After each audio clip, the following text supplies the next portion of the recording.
Hello बच्चों, good morning. आज हम पढ़ेंगे थॉमस एक्विनास के बारे में। इसका इंट्रोडक्शन अपन पहले वीडियो में हम कर चुके हैं, थोड़ा सा वापस देख लेते हैं। थॉमस एक्विनास का जो जन्म है वो नेपल्स में हुआ था। नेपल्स है आपके इटली में, इटली के एक्विनो नगर के अंदर हुआ था। इसके पिता का नाम था एक्विनी और माता का नाम था थियोडोरा, और यह एक विद्वतावादी विचारक थे। इनको समन्वयवादी विचारक भी कहा जाता है। मेडिवल पीरियड के सबसे ग्रेट जो है वो पॉलिटिकल फिलोसोफर थे थॉमस एक्विनास। 13वीं शताब्दी के महान विचारक कहा जा सकता है थॉमस एक्विनास को। यह इन्होंने जो है वो ईसाई धर्म से ज्यादा जो है वो बहुत सारे ग्रंथ जो है वो लिखे हैं ईसाई धर्म के बारे में। इनका जो रुचि थी, इनका जो रुझान था वो धार्मिक ग्रंथों की ओर ज्यादा था। इन्होंने धार्मिक विषयों में जो है वो रुचि ली थी। मोस्ट ऑफ इन्होंने जो है वो ईसाई धर्म के प्रति इनकी बहुत ज्यादा गहन रुचि थी, और उससे रिलेटेड उन्होंने बहुत सारे जो है वो ग्रंथ लिखे थे। आज हम आगे करते हैं विद्वतावाद के बारे में कि विद्वतावाद होता क्या है। जो थॉमस एक्विनास का जो युग था वो मध्य युग जो है वह धार्मिक दृष्टि से एक असाधारण युग था। वो पूरा का पूरा एक संश्लेषण युग था जिसमें समन्वयवाद पर जोर दिया गया था। समन्वयवाद का मतलब है कि जितने भी राजनीतिक विचारक हुए, जितने भी धर्मशास्त्री हुए, उन सब के विचारों को जो है वह आपस में समन्वय बैठाना, आपस में तालमेल बैठाना, ये काम किया है थॉमस एक्विनास ने। विद्वतावाद, जिसको मैंने आपको बताया था कि स्कोलास्टिक भी बोला जाता है, और मध्य युग की एक पाठशाला के रूप में हम इसे ले सकते हैं, जहाँ पर जो है वो राजनीतिक विचारक शिक्षा प्राप्त करने के लिए जाते थे। वहाँ पर उनको जो है वो लर्निंग जो है वो सिखाई जाती थी। तो एक मेडिवल पीरियड का क्या था, एक स्कूल था विद्वतावाद। थोड़ा सा अपन इसको और डिटेल में लेते हैं। विद्वतावाद, स्कोलास्टिकलिज्म, इसके दो लक्षण होते हैं। विद्वतावाद के दो लक्षण होते हैं। फर्स्ट होता है युक्ति और सेकंड होता है विश्वास। फर्स्ट होता है युक्ति। युक्ति का मीनिंग तर्क से भी हो सकता है, और सेकंड होता है विश्वास। यह विद्वतावाद के दो प्रमुख लक्षण है, युक्ति जिसको हम तर्क भी बोल सकते हैं, और सेकंड होता है विश्वास। तो थॉमस एक्विनास ने क्या किया कि इस युक्ति और विश्वास के द्वारा, यानी कि तर्क और विश्वास में यूनानीवाद और चर्चवाद को मिलाने का काम किया। यानी कि चर्चवाद और यूनानीवाद में समन्वय स्थापित करने का काम जो है थॉमस एक्विनास ने किया है। मैंने आपको पहले भी बताया है कि थॉमस एक्विनास ने जो है वह दूसरे विचारकों की बातों को उठाकर, जो विरोधी बातें थी उनको उठाकर जो है उनमें तालमेल बैठाने का काम किया है। अगस्टाइन के जो है वह फेथ, विश्वास को, अरस्तु के विवेक को उन्होंने जो है वह चर्चवाद से जोड़ा है। उसमें समन्वय बैठाने का काम थॉमस एक्विनास ने किया है। इसीलिए इसको जो है वह मेडिवल पीरियड का क्रमबद्ध विचारक भी थॉमस एक्विनास को कहा जाता है। और ये एक अकेले ऐसे विचारक थे जिन्होंने दूसरे विचारकों की बातों का प्रतिनिधित्व किया है, और यह काम मेडिवल पीरियड में किसी और विचारक ने नहीं किया है। विद्वतावाद को जो है वो थॉमस एक्विनास ने बताया है 3 मंजिल भवन की तरह। उन्होंने एग्जाम्पल देकर बताया है कि विद्वतावाद एक 3 मंजिल इमारत की तरह है, एक 3 मंजिल भवन की तरह है, जिसमें पहली मंजिल पर तो है विज्ञान, दूसरी मंजिल पर है दर्शन शास्त्र, और तीसरी मंजिल पर है धर्म दर्शन। उन्होंने कहा कि भाई विद्वतावाद क्या है। विद्वतावाद एक भवन की तरह है जिसकी 3 मंजिल है। पहली मंजिल पर है विज्ञान, दूसरी मंजिल पर है दर्शन शास्त्र, और तीसरी मंजिल पर है धर्म दर्शन। उन्होंने क्या किया, विज्ञान और जो आपका दर्शन शास्त्र है उनमें समन्वय बैठाने का काम किया। जो भी उनके मूल तत्व थे उन दोनों में समन्वय बैठाने का काम किया। फिर उन्होंने कहा कि तीसरी मंजिल में है धर्म दर्शन, यानी कि धर्म है ना, और इन दोनों को कंट्रोल करने का काम जो है वह, नियंत्रित करने का काम और समन्वय अच्छी तरह बैठाने का काम जो है वह धर्म के अलावा और कोई नहीं कर सकता है। और इस धर्म दर्शन के द्वारा ही ज्ञान की इमारत को और ज्यादा मजबूत किया जा सकता है। तो उन्होंने जो है वह दर्शन और विज्ञान में समन्वय बैठाया, क्योंकि ये जो है वह मानव से रिलेटेड है। दर्शन और विज्ञान दोनों जो है वह किससे रिलेटेड है, मानव तर्क से रिलेटेड है।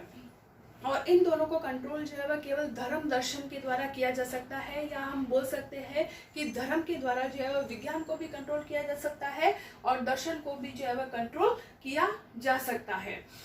और धर्म दर्शन जो होता है वह विज्ञान और दर्शन शास्त्र दोनों से बड़ा होता है, दोनों से जो है वह बड़ा होता है, और इसके द्वारा जो है वह ज्ञान की इमारत को जो है वह और ज्यादा मजबूत किया जा सकता है।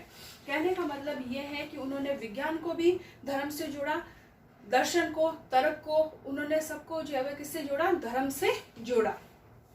ये है विद्वतावाद, जिसको स्कोलास्टिकलिज्म भी जो है वह कहा जाता है। फिर बाद में हम बात करते हैं आज थॉमस एक्विनास के कानून संबंधी विचारों पर। थॉमस एक्विनास ने कानून के बारे में विस्तृत व्याख्या की है, और यह उनके विचार जो है वह सबसे ज्यादा महत्वपूर्ण भी है कानून के बारे में। थॉमस एक्विनास ने कहा है कि कानून विवेक सम्मत या विवेक से युक्त वह अध्यादेश है। कानून विवेक सम्मत वह अध्यादेश है जिसका उद्देश्य लोक कल्याणकारी होता है, जिसका उद्देश्य लोक कल्याणकारी होता है। यह अध्यादेश उस व्यक्ति के द्वारा दिया जाता है जिस पर समुदाय की रक्षा और समुदाय की देखभाल का भार होता है। यह कहा है थॉमस एक्विनास ने कानून के बारे में। समझ में आया आपको? उन्होंने कहा है कि कानून क्या है, कानून वास्तव में क्या है, विवेक से युक्त वह अध्यादेश है, मतलब विवेक के द्वारा दिया गया वह अध्यादेश है जिसका उद्देश्य क्या होता है, लोक कल्याणकारी होता है। लोक कल्याणकारी राज्य की स्थापना करना होता है, वेलफेयर स्टेट की स्थापना करना। और यह उद्देश्य कब पूरा होगा, जब किसी व्यक्ति पर समुदाय की रक्षा का भार होगा, समुदाय की देखभाल का भार उस व्यक्ति के ऊपर होगा, तब वो कानूनों का पालन जो है वह अच्छी तरीके से जनता के द्वारा करवा सकता है। यह कहा है थॉमस एक्विनास ने। अब थॉमस एक्विनास जो थे वह अरस्तु की इस बात से भी सहमत थे कि शक्ति तब तक न्यायपूर्ण है, जो आपका पावर है, पावर तब तक न्यायपूर्ण है जब तक कि उसका उद्देश्य क्या होता है, लोक कल्याणकारी होता है। मतलब जनता के हित में शक्ति है तब तक वो शक्ति क्या है, न्यायपूर्ण है। और जैसे ही उसका उद्देश्य जो है वो डिफरेंट हो जाता है, लोक कल्याणकारी नहीं होता है, तो वो कानून नहीं होता है। यानी कि शक्ति जो है वो तब तक न्यायपूर्ण है जब तक कि उसका उद्देश्य क्या होता है, लोक कल्याणकारी होता है। क्लियर बच्चों? अब थॉमस एक्विनास ने बताया है कि कानून जो है वो क्या होता है, सार्वभौमिक होता है, यूनिवर्सल होता है। सभी व्यक्तियों को कानून का पालन करना चाहिए, सभी व्यक्तियों को कानून का पालन करना चाहिए। कानून जो होते हैं वह अपरिवर्तनशील होते हैं, उनको चेंजेस नहीं किया जा सकता है। राजा अपने स्वार्थ के लिए अपने मन चाहे ढंग से कानूनों में चेंजेस नहीं कर सकता है। कोई भी राजा कितना शक्तिशाली क्यों न हो, वो अपने स्वार्थ के लिए कानूनों में चेंजेस नहीं कर सकता है। फिर उन्होंने कहा कि कानून का मूल स्रोत क्या होता है, प्रकृति है, नेचर है। कानून का जो स्रोत है वो क्या होता है, प्रकृति है। इसकी हम आगे बात करेंगे। फिर उन्होंने कहा कि है ना, किसी भी व्यक्ति को भी अधिकार नहीं है, इवन पोप को भी, क्योंकि मेडिवल पीरियड में पोप की प्रधानता ज्यादा थी, है ना, चर्च का बोलबाला था, तो इवन पोप को भी कानून में चेंजेस करने का या उसके उल्लंघन का अधिकार नहीं होता है। थॉमस एक्विनास ने यह भी कहा कि जो कानून है वो एक तरह से दैवीय कानूनों का ही रूप है, जो प्राकृतिक कानून है वो दैवीय कानून का ही रूप है, और इन कानूनों के पालन से पृथ्वी पर भी शासन किया जा सकता है और स्वर्ग में भी शासन किया जा सकता है। तो ये बेसिक थॉमस एक्विनास के कानून के बारे में विचार थे। लेकिन थॉमस एक्विनास ने कानून को 4 भागों के अंदर बांटा है। तो थॉमस एक्विनास ने जो है कानूनों के 4 प्रकार बताए हैं।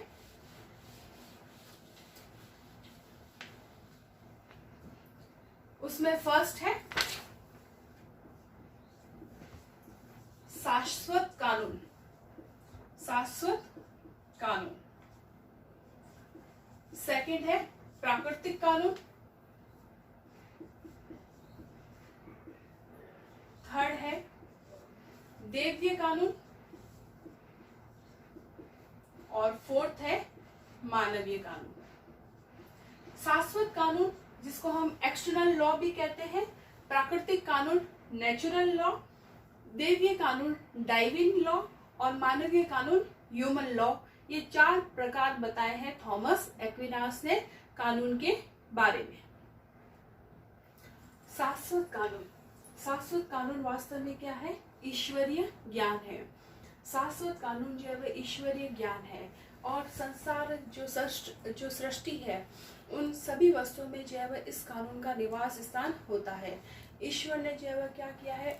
प्रकृति की रचना की है। ईश्वर ने प्रकृति की रचना की है, ब्रह्मांड को बनाया है। तो ईश्वर ने प्रकृति की जो रचना है वो इसी कानून के तहत की है। प्रकृति की रचना जो है वह इसी कानून के तहत की है। ब्रह्मांड को कंट्रोल जो है वह इस कानून के तहत किया है। संसार में है ना, वनस्पति है, मनुष्य है, पशु है, जो सारी चीजें जो संसार में विद्यमान है उन सब में ये कानून जो है वह विद्यमान है। उन सब के अंदर ये कानून विद्यमान है। यह सब जो है उस कानून के तहत जो है वह कार्य करते हैं। लेकिन शाश्वत कानून जो होता है वह उच्च स्तरीय विवेक पर आधारित होता है। मतलब इसको समझने के लिए बहुत अधिक विवेक चाहिए, लेकिन मनुष्य की जो बुद्धि है वो सीमित होने के कारण वो इस कानून को समझ नहीं पाते हैं। इसलिए ईश्वर ने जो है वह शाश्वत कानून का आभास जो है वह मनुष्य को प्राकृतिक कानून के रूप में करवाया है। बेसिकली शाश्वत कानून का मीनिंग यही है कि प्रकृति ने जो ईश्वर ने प्रकृति की रचना की है, ब्रह्मांड की रचना की है, तो प्रकृति के जो सारे कार्य है, ब्रह्मांड में जो सारे कार्य है वो किसके द्वारा होते हैं? इस कानून के तहत ही होते हैं। लेकिन इस कानून को तहत समझने के लिए बहुत ज्यादा विवेक की आवश्यकता होती है, लेकिन मनुष्य में विवेक अधिक नहीं होता है ना। उच्च स्तरीय विवेक की आवश्यकता होती है जो मनुष्य के पास नहीं है। तो इस कानून का बोध जो है वह ईश्वर ने प्राकृतिक कानून के रूप में करवाया है। प्राकृतिक कानून जो है वह सृष्टि के सभी जीव जंतु है, मनुष्य है, उनमें देवीय विवेक का प्रतिबिंब है। शाश्वत कानून के द्वारा ही प्राकृतिक कानूनों का निर्माण हुआ है। मनुष्य को जो भी अच्छे बुरे का जो ज्ञान होता है वो किसके द्वारा होता है? प्राकृतिक कानूनों के द्वारा ही ज्ञान होता है। यानी कि यह शाश्वत कानून से सरल भी है और बोधगम्य भी है। मनुष्य को अच्छे बुरे का पहचान है, चोरी नहीं करनी, अपनी जीवन की रक्षा का जीवन की जो रक्षा का दायित्व होता है उनका भी जो ज्ञान है उनको प्राकृतिक कानूनों के माध्यम से ही होता है। तो इसमें वो सारी बातें आती है जो मनुष्य की प्रगति से संबंधित होती है और मनुष्य के जीवन की रक्षा से संबंधित होती है। मनुष्य में दया है, परोपकार है, घृणा है, ये सारी भावनाएं जो है वह इस प्राकृतिक कानून के द्वारा ही विकसित होती है। तो प्राकृतिक कानून का जन्म जो है वह शाश्वत कानूनों से ही होता है, लेकिन ये शाश्वत कानूनों की अपेक्षा जो है वह सरल भी होते हैं और बोधगम्य भी होते हैं। और मनुष्य जो है वो प्रकृति के द्वारा ही अपने अच्छे बुरे का ज्ञान जो है वह कर पाता है। जैसे चोरी नहीं करना, समाज में जो है वह रहना है ना, कानूनों का जो है वह पालन करना, जो समाज के रूल रेगुलेशन होते हैं उनका पालन करना। और जो भी भावनाएं मनुष्य के अंदर जो सामाजिक प्राणी बनने के लिए विकसित होती है वह इन प्राकृतिक कानूनों के माध्यम से ही होती है। तो बच्चों आज के लिए इतना ही काफी है। हमने 2 कानूनों के बारे में पढ़ा है, शाश्वत कानून और प्राकृतिक कानून। नेक्स्ट 2 कानून हम लेंगे नेक्स्ट वीडियो में। ओके बच्चों, बाय।